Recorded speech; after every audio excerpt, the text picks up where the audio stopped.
To every person that is watching, that you are valuable, you are worthy, you have something unique to offer yourself, and you have Mhm. something unique that you can offer to the world. We're talking to young girls and young women, and we want to inspire them. And I chose your story because, of course, you come from a different background from what the normal opera and classical world is used to.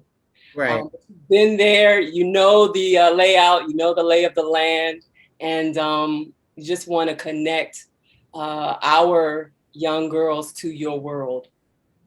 So let me, my first question, I was watching your 60 Minutes interview. I Uh, remember seeing it before I went to Duke Ellington.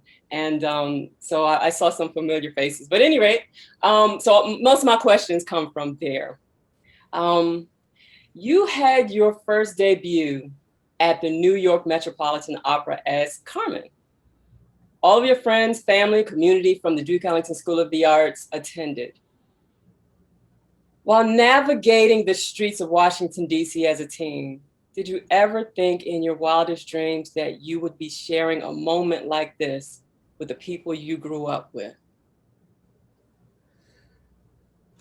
I couldn't say that I did. Certainly not early on in any case. I didn't know anything about opera. I didn't know what it was. So to ask myself that question wouldn't have been in my frame of reference at all because I just didn't know anything about it. By the time I was a student at Duke Ellington Mm-hmm. and I started learning about it, I'd heard a recording of Leontine Price singing Puccini arias, and I fell in love, and I fell in love with opera. And I was inspired by her, by this wonderful, you know, one of the greatest voices of our time, without a doubt, first of all. But this beautiful Black woman who was doing something so strange and foreign to me at that time, at 13, 14 years old. And I just wanted to become like her. I didn't know what that meant. I had no idea if I could become an opera singer. But seeing her, Yeah. and more importantly, or as importantly, hearing her sing with just, really just heart stopping beauty that'll just make you stop dead in your tracks, ma- made such an incredible impression on me. I always felt that I was growing up a little bit of an odd kid and, one who didn't really sort of find myself or my place in my surroundings. And when I heard her sing, I felt like that's it. That's where I belong. That's what's been missing in my life. That's the hole. I feel like I felt like I could, that day of hearing her Mm-hmm. really felt like, I mean, it was a game changer. That was the moment my life changed. And it felt like I found a purpose. Yes. So it was a combination of seeing her Mm-hmm. and hearing her and feeling like, I'd never heard anything so beautiful in my life. Mm-hmm. And I wanted to be a part of that, whatever that was and whatever that meant. Yes. So you mentioned Duke Ellington School of the Arts. That's in Northwest Washington, D.C. What part of town did you live? On the other side of the tracks, as it were, I Yes. was southeast side. It was a long ways to get to Ellington. It would take about an hour, on the public transportation to get there. But I couldn't wait to get there when I was there. From the moment Mm-hmm. that I auditioned, when I went into that building, it's not the gorgeous, gorgeous building that it is now. Uh, Yes. it had a certain kind of charm. It was the old Western building, and it was beautiful to me. Yeah. And I still think it was wonderful with all the wood and, the tall ceilings and all the big windows. And um, when I was there, when I Mm-hmm. went for my audition, I felt right at home right away. And I thought, these are my people. This is where I'm supposed to be. Like, this is the place. It felt it felt true. It felt like I belonged. I felt welcomed, and I felt like I was at home. So it was far away from where I lived, and what I knew in Georgetown, and all those beautiful houses, and being around a really much more diverse group of people, in Georgetown was really, really foreign to me at that time. So going there was a real gift. I mean, it felt like a real haven. I couldn't, I would get there early, like at 6 o'clock in the morning. It didn't matter to me. I'm still to this day an early bird, but I would get up really early Yes. to get ready and get over there so that I could practice and just be in that environment and be in a place where I felt like I belonged. Yeah. The energy at Duke Ellington is, I mean, it is attractive, and you want to be there because everyone is, like you're saying, they're in this creative vibe. Um, so tell me, you on the other side of the tracks, is that the Anacostia, the other side of the bridge? It's a whole different world. Like if you're not Oh, from DC, you don't understand that it's a different culture. And it's such a small place. Like you can get from Southeast to Northwest in a car in 20 minutes. But on the bus, like you're saying, it takes an hour. So what do you remember the first time you discovered Georgetown and Northwest and the difference from Southeast? yeah. I mean, it was like going to another country. It was another place, like not any part of the world that I had known, up until that time. Like there was lots of grass and trees and beautiful houses and people walking their dogs and all these fantastic little, wonderful shops. And there was a place called Hoya's that was right on the corner where we used to go and get burgers. And, if I could save up some money to go and get a burger there, that was like a really, really big deal for me at the time. Yeah. And yeah, it was just it was something like I'd never seen before. I Mm-hmm. had seen it perhaps, on television, and it existed for me. That kind of neighborhood Mm-hmm. existed for me on television shows, but to actually be there, I was really proud to be there. Yeah. I was proud to get on the bus and go over there, and I was proud to walk around there, and I did feel like this is my place, and this is where I'm supposed to be, and this is what I was created to do. And so, but it was an incredible culture shock. Mm-hmm. I would say the Duke Ellington School wasn't, because that as you said, that vibe of being around so many creative people, and people really energized about what their specific disciplines were, whether that was dancing or visual arts or whatever it is, but people who are passionate about what it is that they were doing. To be in that environment was really contagious. So, you know, you could see other people work hard, and you wanted to work hard too, and you could see the results of how that paid off. So I loved being there, but the neighborhood was, and being able to walk around there, I felt like, you Freeing know and safe. felt, yeah, I mean I felt like, wow, I was in a whole new universe. Yes, yes. And so, in talking to our young girls, who may live in certain neighborhoods that are, that have those distractions, those elements of, what is it, peer pressure. What was it? How did you find out about Duke Ellington? Was it a movie? Was it, the news? Was it your mom, your teachers? How did you find out Yeah, about? that's great. So thank you. Because how would I have known that? You're right about that. It was a teacher. It was, and she's still with us today. It was Judy Grove. She was Judy Grove then, but now she's Judy Grove Allen. She's still with us.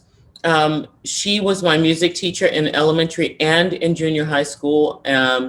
And she got me involved in All City Chorus in Washington. And Mhm. she told me about the Duke Ellington School. I didn't know anything about it. And she got the application, and we filled it out together. And I auditioned. I was accepted, and then she came and became the vice principal of the school. So she really followed me, or we followed each other, for the next 12 years or whatever. But Awesome. it was because of her. Mm-hmm. She was an incredible, angel in my life because I don't think I would have had no way to have known about it were it not for her. So she told me about the school, Yes. and again, from the moment that I went, Mm-hmm. the moment that I set foot inside of the place, everything in my body and in my whole like energetic field said, this is it. This is where you're supposed to be. It felt, people talk about having that experience when you meet, a love of your life, or, you've gone somewhere before, and you just know that that's it. And that I had that kind of recognition in my body and in my core that this is where I'm supposed to be, So I Mm-hmm. knew even before the audition that I was supposed to be there.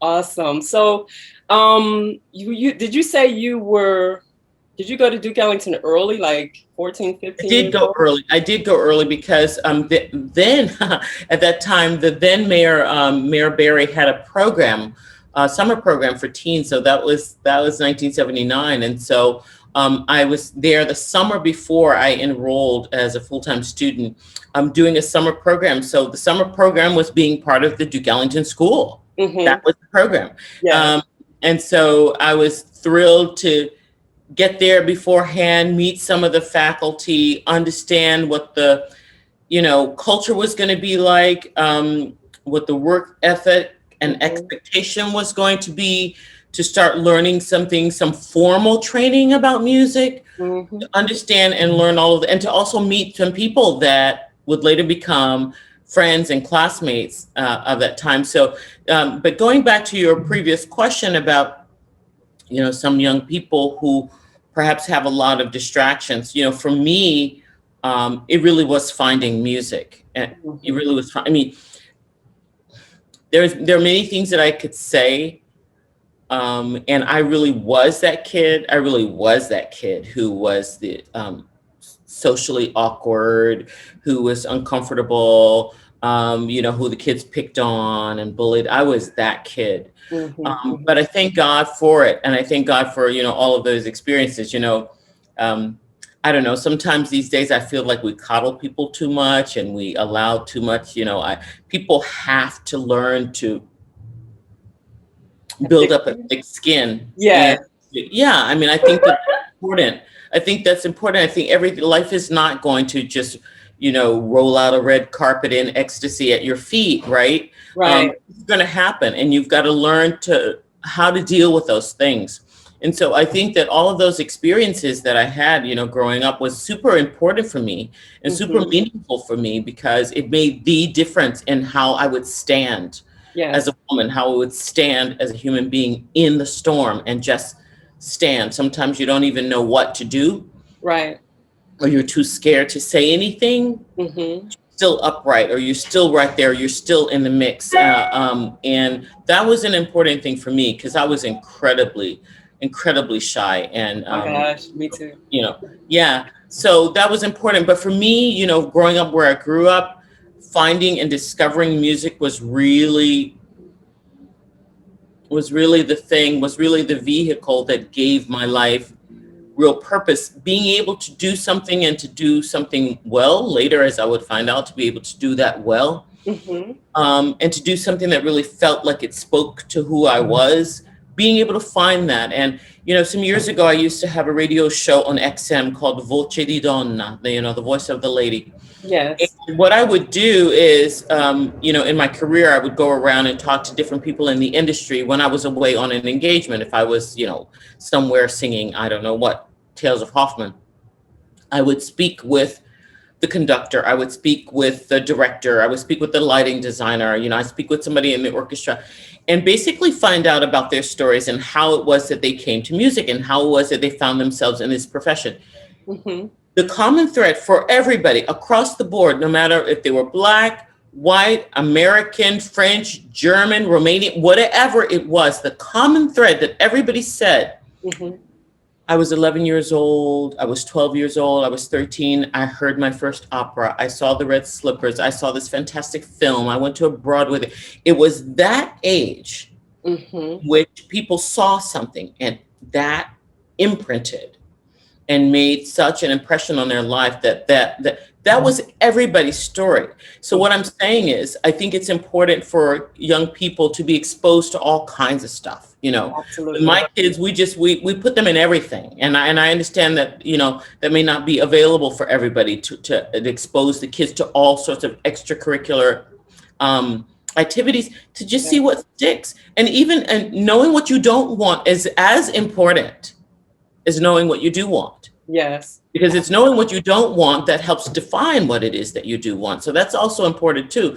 But so I would say it's important to get out there, to go to movies or watch movies, go to see shows or watch them online, Hmm. whatever it is, to just be intellectually and artistically curious about what's out there, to Hmm. see what you see, and to Yeah. see, you know, how it makes you feel, right? Yeah. And how you respond to that. That's important as people look to find their place and to find their purpose, and all of those different things are super important. So Yeah. that's what I would say for anybody else that doesn't have the opportunity to go to an art school, or maybe you do, seek it out and see if you can go to a performance, or follow them online and see what it is that they're doing, and just see how that affects you, right? And it can be a whole host of things. The same thing can be said with medicine, right? Same thing Hmm. can be said with science, right? Yes. It can be said with being an author. All of those different things are important to see what resonates with you. No matter what, I will not let